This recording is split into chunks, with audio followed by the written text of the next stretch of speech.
हर हर महादेव। प्यारे मित्रों, वैशाख माह के कृष्ण पक्ष की चतुर्दशी तिथि को मासिक शिवरात्रि का पर्व बड़ी ही उत्साह के साथ मनाया जाएगा। धार्मिक मान्यता के अनुसार मासिक शिवरात्रि पर भगवान शिव और मां पार्वती की पूजा और व्रत करने से महादेव प्रसन्न होते हैं और साधक के जीवन में खुशियों का आगमन होता है। इस बार मासिक शिवरात्रि 6 मई को है। अगर आप इस खास अवसर पर भगवान शिव का आशीर्वाद प्राप्त करना चाहते हैं, तो पूजा के दौरान भगवान शिव की इस पवित्र कथा को अवश्य सुनें। इससे साधक को सभी कष्टों से मुक्ति मिलती है और हर मनोकामना पूर्ण होती है।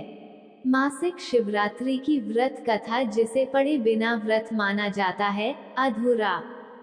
पौराणिक मान्यताओं के अनुसार महाशिवरात्रि के दिन आधी रात को शिवलिंग के रूप में भगवान उत्पन्न हुए थे।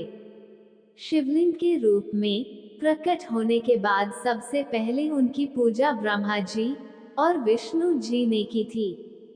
इसी उपलक्ष्य में आज तक शिवजी का जन्म दिवस महाशिवरात्रि के रूप में मनाया जाता है और हर मासिक शिवरात्रि पर महादेव के भक्त उन्हें याद करते हैं।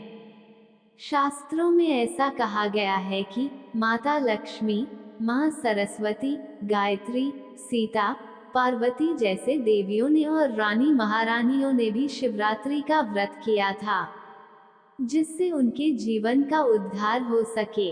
मासिक शिवरात्रि के दिन व्रत और पूजा करके ये कथा सुनने से व्यक्ति को सुख और शांति की प्राप्ति होती है। साथ ही संतान प्राप्ति, रोगों से मुक्ति पाने के लिए भी इस दिन उपवास किया जाता है। माना जाता है कि ये पर्व क्रोध, ईर्ष्या, अभिमान और लालच जैसी भावनाओं पर काबू पाने में मदद करता है। मान्यता है कि मासिक शिवरात्रि का व्रत करने से मनोवांछित वर की प्राप्ति होती है। अगर किसी के विवाह में रुकावट आ रही हो तो इस व्रत से वह भी ठीक हो जाती है। शिवरात्रि की महिमा बहुत ज्यादा होती है। ठीक इसी तरह मासिक शिवरात्रि का महत्व भी बहुत अधिक होता है। मान्यता है कि अगर शिव शंकर की पूजा सच्चे मन से की जाए तो वो व्यक्ति को हर कष्ट से मुक्ति दिलाते हैं, साथ ही उनकी सभी मनोकामनाएं भी पूरी करते हैं। अगर कुंवारी लड़कियां यह व्रत करती हैं तो उन्हें मनवांछित वर मिलता है।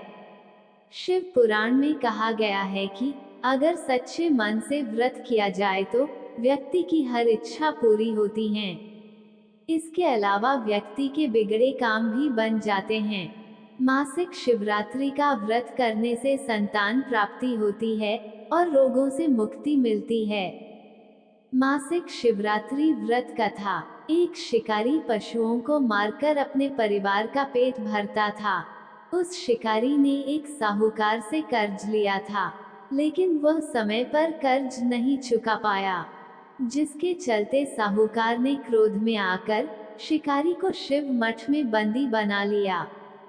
संयोग से उस दिन शिवरात्रि थी। शिकारी ने ध्यानमग्न होकर शिव जी की कथा सुनी।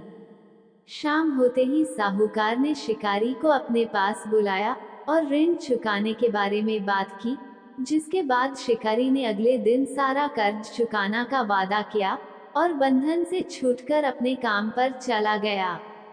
रोज की ही तरह वह जंगल में शिकार करने के लिए गया, लेकिन पूरे दिन बंदीगृह में रहने के कारण वह भूख प्यास से व्याकुल था।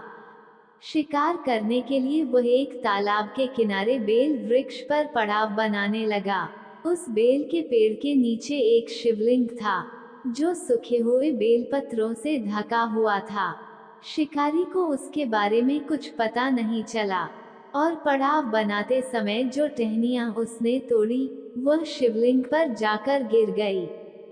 इस प्रकार पूरे दिन भूखे प्यासे रहने से उसका व्रत भी हो गया और शिवलिंग पर बेलपत्र भी चढ़ गए। रात्रि का एक पहर बीतते ही एक गर्भिणी हिरणी तालाब के पास पहुंची। तब शिकारी ने उसे देख तीर पर जैसे ही प्रत्यंचा खींची तो मृगी बोली कि मैं गर्भवती हूँ। जल्दी ही मैं एक मृग को जन्म दूंगी। तुम एक साथ दो जीवों की हत्या करोगे, जो ठीक नहीं है। मैं अपने बच्चे को जन्म देते ही तुम्हारे पास आ जाऊंगी, तब तुम मुझे मार देना। ये सुनकर शिकारी ने प्रत्यंचा ढीली कर दी और मृगी झाड़ियों में लुप्त हो गई। प्रत्यंचा ढीली करते ही कुछ बेलपत्र अनायासी टूटकर शिवलिंग पर गिर गए। इस तरह अनजाने में शिकारी का पहले पहर का पूजन हो गया। कुछ देर बाद शिकारी को एक और हिरणी दिखी। शिकारी को देख हिरणी ने विनम्र होकर कहा कि हे शिकारी, मैं थोड़ी देर पहले ऋतु से निवृत्त हुई हूँ। मैं अपने पति से मिलकर शीघ्र ही तुम्हारे पास आ जाऊंगी। शिकारी ने उसे भी जाने दिया। रात्रि का आखिरी पहर बीत रहा था। इस बार भी धनुष से लगकर कुछ बेलपत्र शिवलिंग पर जा गिरे तथा दूसरे प्रहर की पूजन भी संपन्न हो गई। तभी एक अन्य मृगी अपने बच्चों के साथ उधर से निकली। शिकारी के लिए ये स्वर्णिम अवसर था। उसने धनुष पर तीर चढ़ाने में देर न लगाई। तभी मृगी बोली, हे पारधी, मैं इन बच्चों को पिता के हवाले करके लौट आऊंगी। इस समय मुझे मत मारो। शिकारी हंसा और बोला, सामने आए शिकार को छोड़ दूं, मैं ऐसा मूर्ख नहीं। इससे पहले मैं 2 बार अपना शिकार खो चुका हूँ। मेरे बच्चे भूख प्यास से तड़प रहे होंगे। उत्तर में मृगी ने फिर कहा, जैसे तुम्हें अपने बच्चों की ममता सता रही है, ठीक वैसे ही मुझे भी, हे पारधी। मेरा विश्वास कर, मैं इन्हें इनके पिता के पास छोड़कर तुरंत लौटने की प्रतिज्ञा करती हूँ। उसने मुर्गी को भी जाने दिया। शिकार के अभाव में बेल वृक्ष पर बैठा शिकारी बेलपत्र तोड़ तोड़कर नीचे फेंकता जा रहा था। शिकारी ने सोच लिया कि इसका शिकार वह अवश्य करेगा।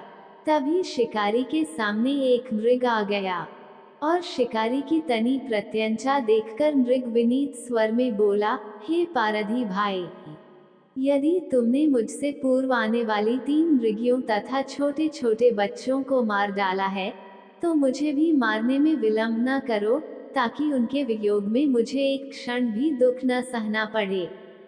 मैं उन मृगियों का पति हूँ। यदि तुमने उन्हें जीवन दान दिया है, तो मुझे भी कुछ क्षण जीवन दान देने की कृपा करो। मैं उनसे मिलकर तुम्हारे सामने उपस्थित हो जाऊंगा। मृग की बात सुनते ही शिकारी के सामने पूरी रात का घटना चक्र घूम गया। उसने सारी कथा मृग को सुना दी।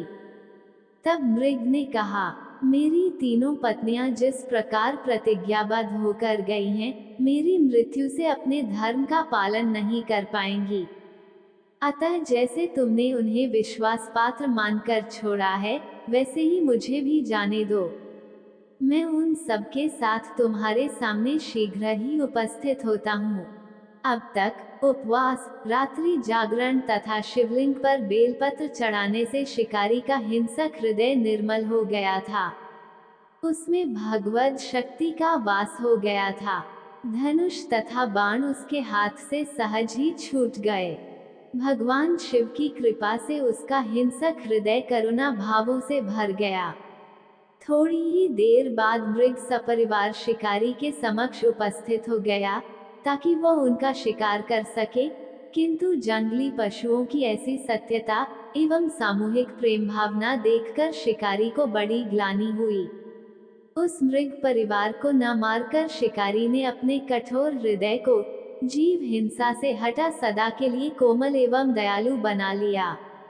अनजाने में शिवरात्रि के व्रत का पालन करने पर शिकारी को मोक्ष और शिवलोक की प्राप्ति हुई। ऐसी महिमा है मासिक शिवरात्रि व्रत की। बोलो शिव शंकर भगवान की जय, माता पार्वती की जय। मित्रों, वीडियो को लाइक और चैनल को सब्सक्राइब जरूर करें। धन्यवाद।